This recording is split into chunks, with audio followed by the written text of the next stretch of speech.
Nyachi Emma Makwaba Ediba XTV SO Osha Bina Militi Num Obaapa no nsia ho ene eyofori sobusum no ne data so edunkron e wa afempimi ne aduonu mienu no emu emroso se no nsia bremu kase a yewo edema no yede bre wa bebi biara wo na kase boy efrin kramponi mantemu dia poko ase festus adum presa building ni mo ene ye hye sanson se okopie mu e wa befo tintan kase no so dia Facebook eye XTVGH YouTube eye XTV Ghana TikTok eye XTV 391 na ensema hodro amede bro enanope edosi yankasa ne dimokote bia obete NSM edano Easter yi amafo ebo nhomode kopie mu ewo kwewu no yesi akwanhye bi esiye ewo abetefe mene okase nipa baako afemu atonanum ewo nse do nipa num so yade a omepra didindi police penye wo honom no odi chichemu edi mansentwefo yebekọ ni akwakotie na ewo kaseboye obenya nentie yenuanu mozelimfo kremofo mu hye wo Ramadan fasting no asene wo mu chemu se ye eduane boa ye dindodo eduane boa ye din so mo de tutu afa etwemu a otumu se eduane bo no aye dindodo ama akomchi na wo mo chi no edu se oba bebre kura na mo yemu ehihye wo mo emu chemu obete e wakase eso sanso ene opani wo no ene executive director woda media foundation ano wono so dia ba betudwa ese asoye eno ene hwe eduane ni ekwe ho nsem so e kamia ese nkontebuo edifa eduane ho wo manmo no e kamia ese enkoyie intino wo chemu se die koso papa e wo manmo no wo mfantudwa na ganafo ehu emu chemu obete e wakase so nsem bi kan we hu ena mede bro sanopa no nsia kase abrame Obaapa Mavis Akosua Atteh medikase ebrewo mametwa me ho sima meba medikase boy emu chichimu akasa edebemo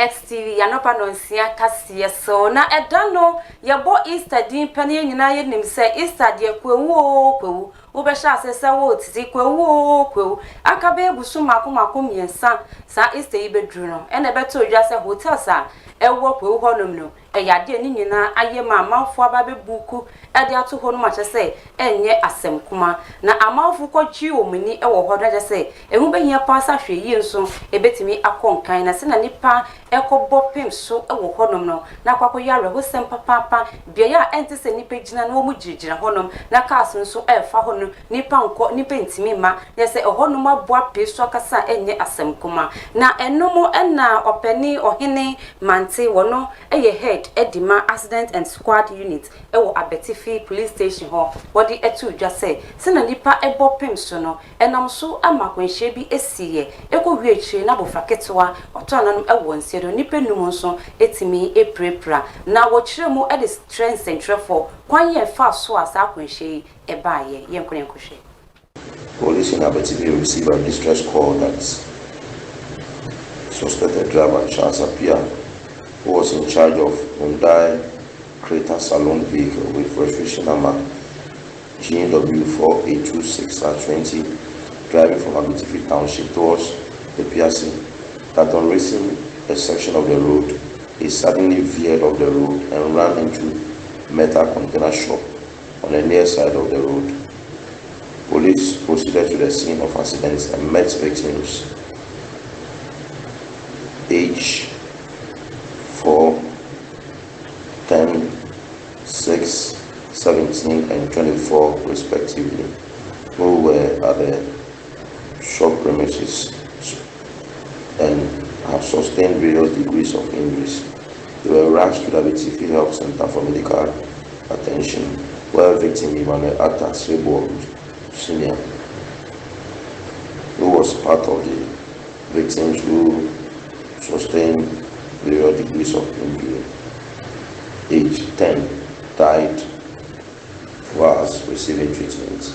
The other accident victims responding to treatment whilst the body of the deceased person has been deposited at the Sinoni pa who is wako kasa sisia specter or henne mante wono enitimi cheche mo se na kwan ye fa so a sa kwanhyi esi ye na ye to ansem no so dia ya hye busum we ya se pepepe na kremofo wo my Ghana mo ni wiase nyina ebeto dwase afi bia omo akomkire ye a wo mo di omo yefun eto ho no eyade a wo mo ahyase na akakakra nyankopon ya adompe na de se wo mo di ni nyina etimi abawie ye na no mo na sentrefo ye bopin wo mo ebisa wo mo se na nyema esifa eko akomkire ekoso sen ye nyina enim se so mo kire kom se ya na chese wo mo bompa ye nso edima wo man no ne ebusua ne adofo nyina nti ehu behia se ye ne wo mo ebo akotwetwe nkomo na komo twetwem ne mo na wo mo ede tu dwa ekyire mu se afi nyankopon alase ye nka nokre se na aduane bo aye den no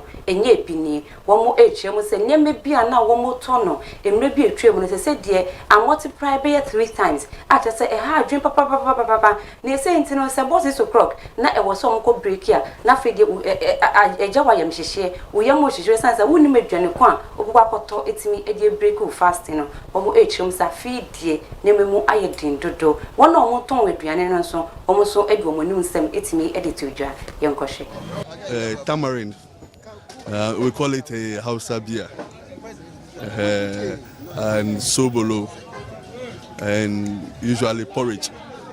That's sort of food we eat to breakfast. But the one we eat at dawn is just a normal staple food, rice and other stuffs. Yeah. Well, at first I used to eat junk foods and then things. So since the Ramadan started, I would say, since I put stop to all those things, I feel very healthy now. Yeah, we eat more of the fruits. Yeah. Everybody with his choice. Sometimes you buy dates, some buy porridge. But me especially, I take Lipton, hot water, and then small dates, and then everything is okay. Yes, I take my porridge like the way I'm coming to buy.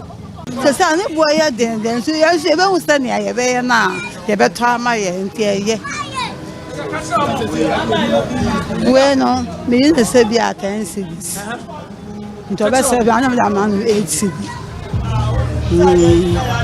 Atama ne boy ya da fi nso na nto nti no ama ne boy ya be. Nti afe na 20 afe na ya ji a be ye nti baba ama ya to inshallah. Nti first part na does na ya ton. Say ton bi a 50 Ghana ne 40 Ghana. Nti say an you try to visit the 4 city. The last time the tamarind, a bucket of tamarind that we buy. How much do we buy it? It goes for about, I should say for the whole month, we used about 1,000 Ghana cedis, but currently about 3,500. A bucket of tamarind for a whole month. That's what we used to break the fast. Then this thing, what's it called? Kosi. There's a special kosi that we usually use for the breaking. A kosi with egg. And the last time it was 5 cedis. Now a big kosi with egg, it's about 15 cedis. Food chicken is 70 Ghana, yes. And the half is 35. We have quarter. Quarter is 17.5. They don't buy anything, so we are managing. But at least, thank God, we are selling something small. But although things are very hard, but inshallah, alhamdulillah, we thank God. Things is okay. It's moving smoothly like the way we are expecting. Although it's very expensive, but alhamdulillah, we thank God. God is providing, so we thank Him, inshallah. Last year we saw it was 1 cedi, but this year, based on how things are expensive and stuff, we saw this year I think it's 1 cedi, 50 pesos and 2 cedis. What are the things you use to do the cocoa and what's the price change?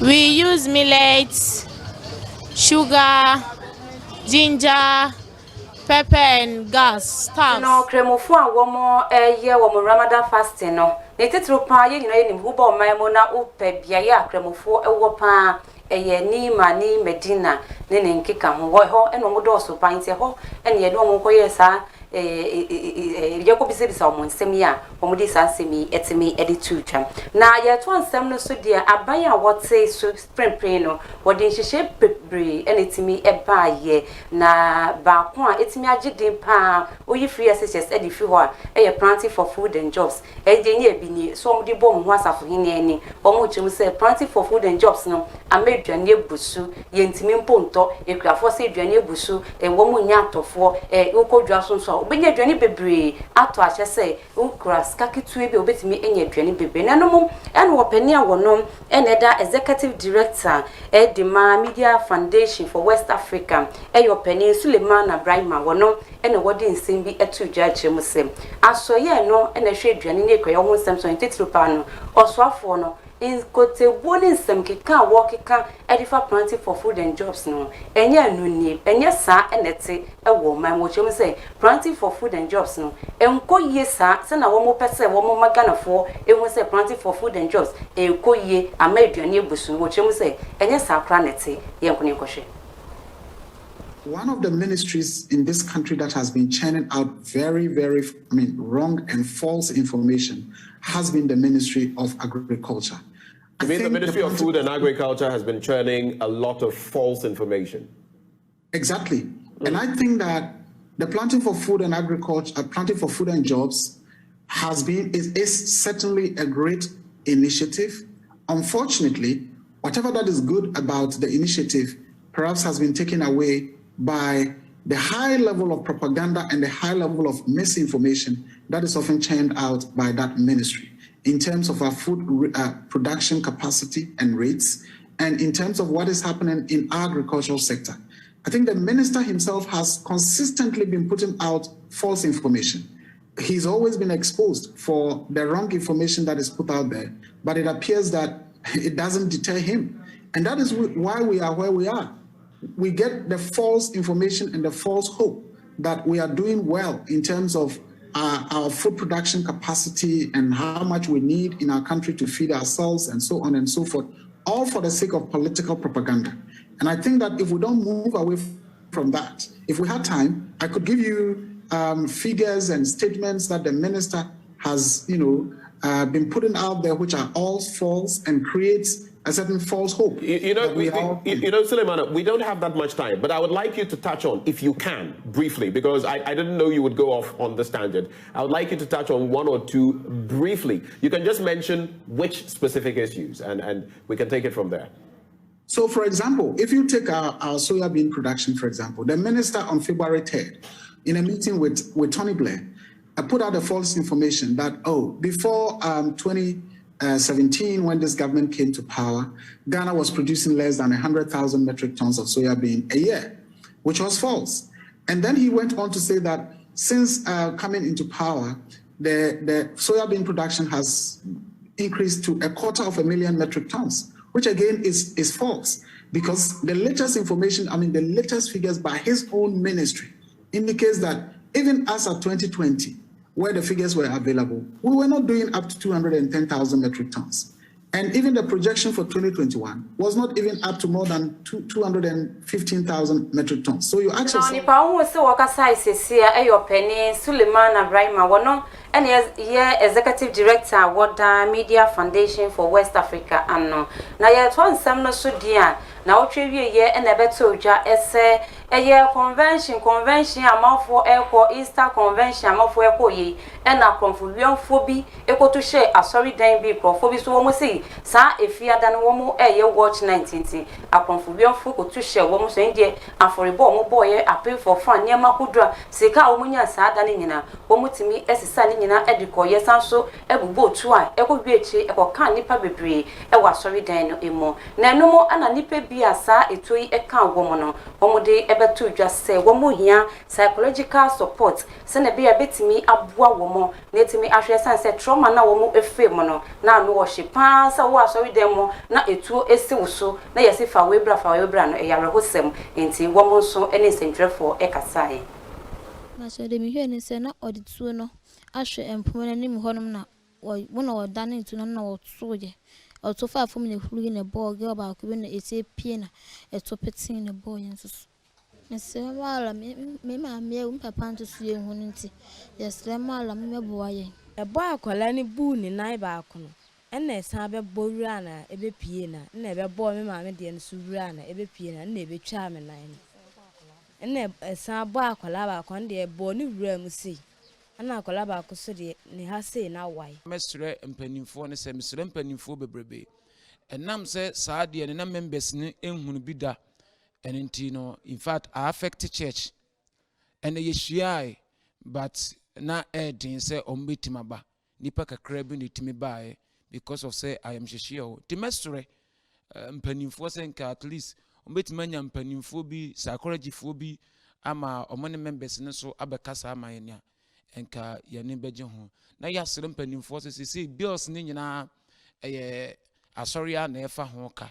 Timestre pennyfo say obi wo mo nso bitima de abeboae ewo bills ne mo a enka yane beje nkofo abani nyina no sorry na found country.